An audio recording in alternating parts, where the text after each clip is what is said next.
guys, my name is Nacho Cheese, and I am going to be bringing you the second game between Nerdnic and Jinpo from Folsom StarCraft 2, Season Number 1, Tournament Number 2. This is the round of 4. That's right, this is the Semifinals. Now, before you watch this game, this is game number 2, so if you haven't seen game number 1, go back and watch it. Go back and watch it right now. Are you sure you've watched it? Alright, now that everyone's watched game number 1, and what an epic game it was, you would know that Nerdnic was able to take game 1 off of Jinpo. Really strong sort of mech play. Did this Raven, Banshee, Tank, Marine push, using the Raven to drop a PDD, just completely shut down the Stalkers of his Protoss opponent. And with those Stalkers shut down, able to just walk in with 11, 12 Banshees and wreak havoc on Jinpo's base. So that was a really solid game. Jinpo, in his own right, had some good play, was a little late getting his third expansion, was a little late getting his Colossi out, so I would love to see that improve in this game. And speaking of this game, let's go ahead and get started. Now, this is game number 2 of the best of 3 series. Nerdnic is up 1-0. He is spawning as the Red Terran in the bottom right position on Shakur's Plateau. His opponent, the blue Protoss, Jinpo, spawning in the top left. Cross positions usually means a macro-heavy game, as rushes are not usually common, nor are things like cheesy cloaked Banshee rushes, or other air harassment type builds. Although, of course, that is all up in the air right now, as these players can do whatever they want, and that is the magic of StarCraft 2. So, while these players do their opening builds, let me talk a little bit more about myself. As I mentioned, my name is Nacho Cheese. I am an amateur caster. I've been casting just a couple games from Folsom StarCraft 2. I managed to cast the finals from their first tournament, and obviously I am casting the semifinals from tournament number 2, at least one of the matches, and more games from Folsom StarCraft 2 tournaments will be cast. And if you're interested, I'm pretty sure you can find Folsom StarCraft 2 at their website, folsomsc2.com. And if that's not completely accurate, you can just do a Google search for Folsom SC2, and you'll find it's like the first or second result. As I mentioned, I am an amateur caster. I have been getting a little bit of experience casting the Folsom games, casting a couple fan games from Reddit, and if you would like to see more of my casting, or if you'd like to watch me play, as I do play on my live stream, you can find me in many various ways. On Reddit, if you would like to find me, my username is Ganon11. If you would like to see me stream, I am at twitch.tv/Ganon11. And if you want to see the past videos that I have done, they are up on my YouTube channel at Ganon111. And I know, that's confusing, that's a little weird. It's because Ganon11 was taken when I was signing up for usernames. So there's some jerk out there who has my username, and I will never forgive him. Just crazy. Now, Jinpo did a really interesting thing here, dropping his pylon to block an add-on or a supply depot going down to finish off this wall. And so Nerdnic started to build one to the side here, and then ended up having to cancel it and move it over. I actually don't like that play. I would have left the supply depot going up here. It would have finished a little quicker. He wouldn't have been supply blocked, although, of course, it did finish in time for him not to be supply blocked at all. I would have waited a little bit, and I would have built my add-on here anyway. As the Protoss player really has a tough time doing any pressure very early in the game unless he's doing some sort of 4-gate, and by that time the Terran player can definitely have his own wall up. Scouting SCV for Nerdnic is going to be quite a bit delayed, and I don't think, no, he has not scouted his opponent yet, so that wasn't some sort of hidden SCV trying to hide like a starport or anything. This was the scouting SCV, and it's quite a bit late, which means it's going to get shut down by that Stalker and Zealot without scouting anything. So Nerdnic has absolutely no idea what his opponent is doing, and will likely have to assume the worst. Fortunately for him, Jinpo is playing extremely normally, getting his warp gate researched, getting his Stalker Sentry Zealot out very quickly, and it looks like he's going to be doing a 1-gate expand. Now this is really good if you can bank on your opponent not having any early pressure, and that's exactly what the Stalker is going to be pushing up to verify. Just making sure, checking when, if at all, units pop out here. Going to be pushing up, trying to take out this scouting SCV. Will that scouting SCV get away? It looks like, oh, it's going to be so close. Oh, it does get taken out, as the Stalker is just a tiny bit faster. Look at that, 0.14 Magic Blizzard units faster than its SCV opponent. So able to shut down that scouting once again and successfully hide this very, very fast Nexus. And the Stalker, of course, has survived. Now the Hero Stalker with 2 kills. Gonna poke up here and take a look and then run straight back. He did see that factory, didn't see the tech lab on it, but that's okay. He will soon know if it has a tech lab or not by seeing this tank, and I think he may have seen that tank in that push up the ramp, which means he of course knows that there's a tech lab. But if he didn't see it, he could probably very solidly guess when he didn't see any Hellions in the near future. Now nerdnic is going to be putting his own command center down, a lot behind his opponent. However, not so delayed as it was in game number 1, which all of you watched, I'm sure. So it looks like nerdnic will not suffer the economic disadvantage he had in that first game, although, of course, he didn't need it because he won. So clearly he was doing something right. More units being warped in for Jinpo. He does have 3 warp gates down, and could warp in 1 more unit here. Depending on what he wants to do, might want to save up 4 more sentries, as sentries are great. Although he is only just now getting his second gas, has just a couple probes at his natural, and is... where is this rally going? This rally is going to the natural, so that is the correct choice. An Immortal coming out, most likely to counter the tanks that he saw in the last game. Although, of course, he still needs to do something about those Ravens. But they don't look like they are incoming at least quite as early as last time for nerdnic. Nerdnic is actually only got a barracks with a reactor and a tech lab factory. So he really could afford a lot more, especially now that the second base is going to start to be saturated. He could afford quite a lot more production facilities, although somehow he is managing to keep his money fairly low. His opponent is going to be going for the pylon wall in the back of his natural. Now, this may not serve too many purposes, but one thing I can think of is it does limit Hellion movement back here. It makes it very tough for Hellions to get back here and get a couple shots off and then run straight up and through and into the main base. Those pylons are going to get in the way of that and delay that quite a bit, giving Jinpo more and more time to react. Other than that, though, I'm not entirely certain. Usually you want to do maybe 1 or 2 pylons and drop cannons back there if you're suspecting Banshee harassment or anything like that. Jinpo does have his observer out. It is going to be doing a bit of scouting.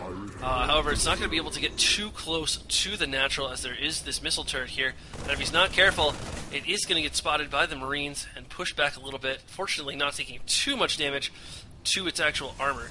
And now an Immortal is going to be pushing out, and I wonder if this Immortal is going to try and snipe this tank, which is just a tiny bit out of position and unprotected. But the Immortal is going to be chilling in the middle of the map. Meanwhile, back in the Protoss base, a Robotics Bay going down, a Twilight Council going down back here. Still don't see a Forge. I would love to see a Forge, especially if you're going to get the Twilight Council. That means you can get higher than the +1 upgrade. But of course, it's tough to get higher than the +1 upgrade when you don't have a Forge. So, Jinpo, if you're watching this game, build a Forge. Do it. You've got 550 minerals. You can afford a Forge. Oh, he listened. He listened. It's like, are you stream sniping? Are you stream sniping me casting your game from a replay? Jinpo, keeping my eye on you, brother. Meanwhile, Jinpo, the possible stream cheater, is going to be getting a nice, big, and heavy Gateway army. His Twilight Council has finished, not seeing an upgrade out of that. I would not be surprised if he gets the Charge upgrade, as that is so helpful against Marines and does help those Zealots get much, much closer to the Siege Tanks to do that damage.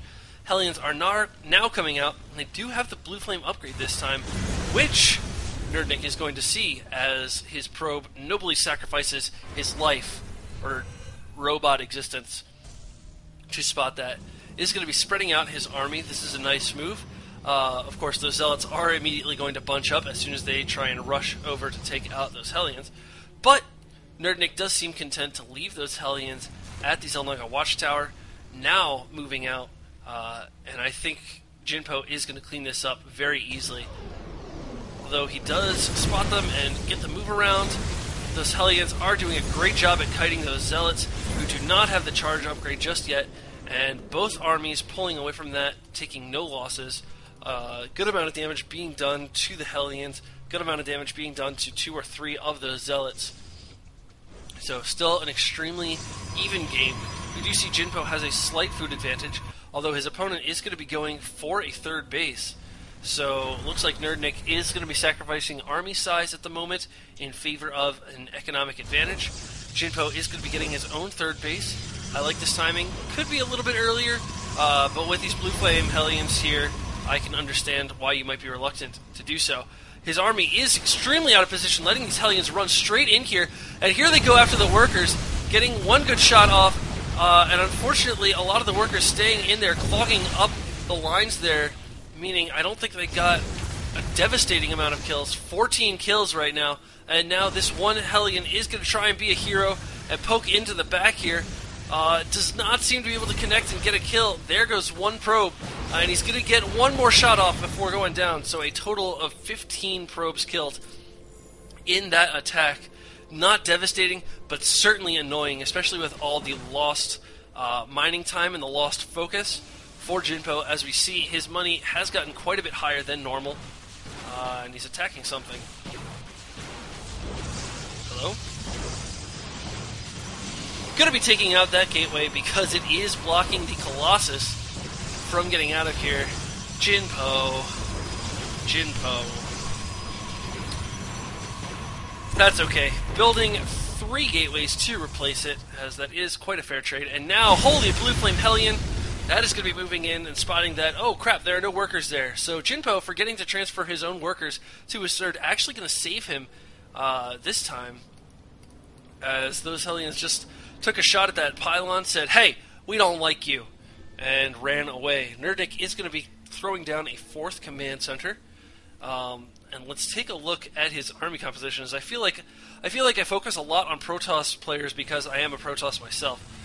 nerdnic does have this nice lean army composition, just a couple Thors, small number of tanks, and a couple Marines. I don't see the Raven from last game, but holy factory.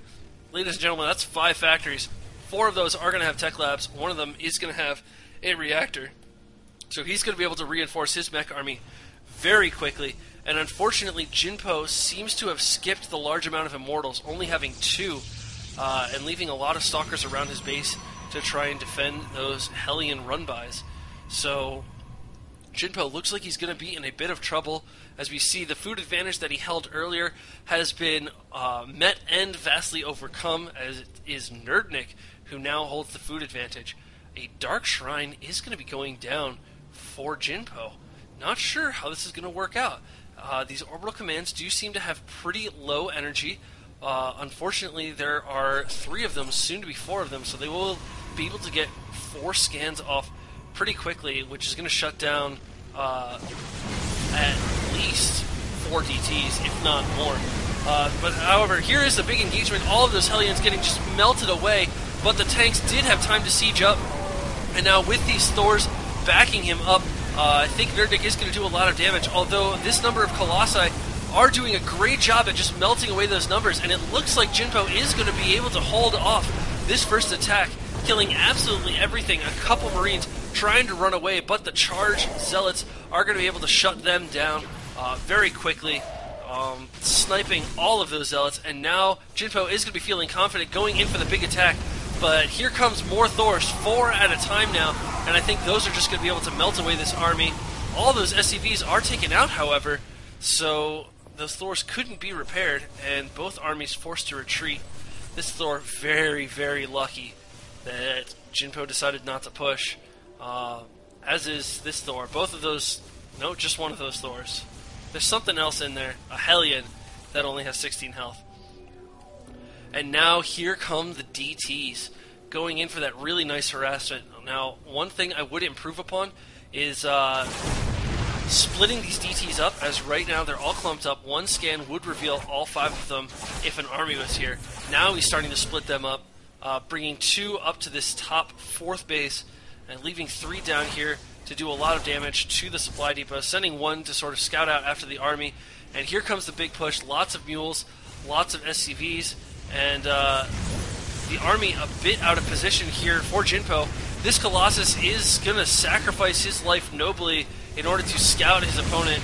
Not sure if I like that move, but regardless, that is what happens. And so both of these armies are going to be dancing back and forth a little bit, although I really think nerdnic has the advantage. Both players at 1-1 upgrades, although Terran's vehicle armor is going to finish way before Protoss's ground weapons. Those DTs look like they did a good amount of damage. Let's take a look at the workers killed. 37 workers killed for Jinpo.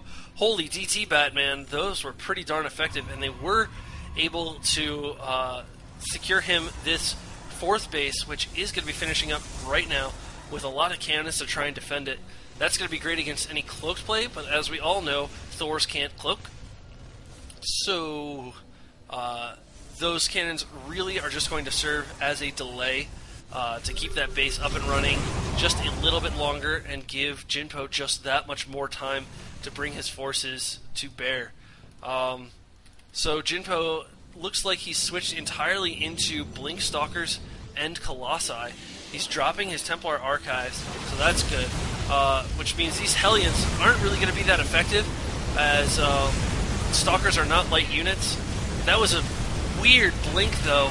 All the Hellions have gone down, but now this is a huge amount of Thors. More Hellions going to be rallied in, and unfortunately, Jinpo really doesn't have anything that's too super effective against those Thors, as these Stalkers really just melt away, and the Colossus splash damage is so much less because those units are so big. So 6 Thors have survived, 3 with very low health, but they are going to retreat. And Jinpo needs to find something to do against these Thors.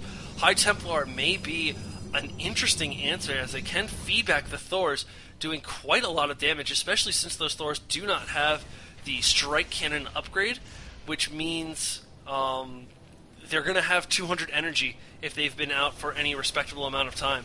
And that's 200 free damage on Thors. You know, right now, if Jinpo was to push, he would get 3 free Thor kills from these 3 injured ones, although of course they are being repaired now. nerdnic did take his 4th base over here to this sort of top hidden location. I say hidden, it's not really hidden.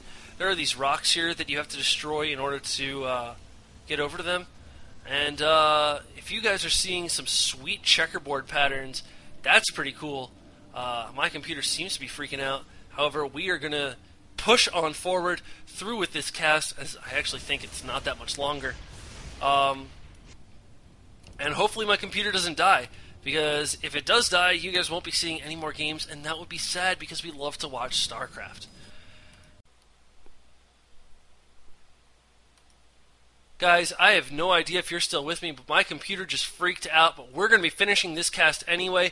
It looks like sound has been completely destroyed for StarCraft 2, so you're going to have to use your imaginations. But unfortunately, I think you can imagine exactly what's happening, as these Thors are absolutely destroying everything here, being repaired by a couple SCVs, and able to just push up here, taking out everything. Only High Templar remain, and that means he's really not going to be able to do anything against these Thors, and it looks like this is going to be GG for Jinpo.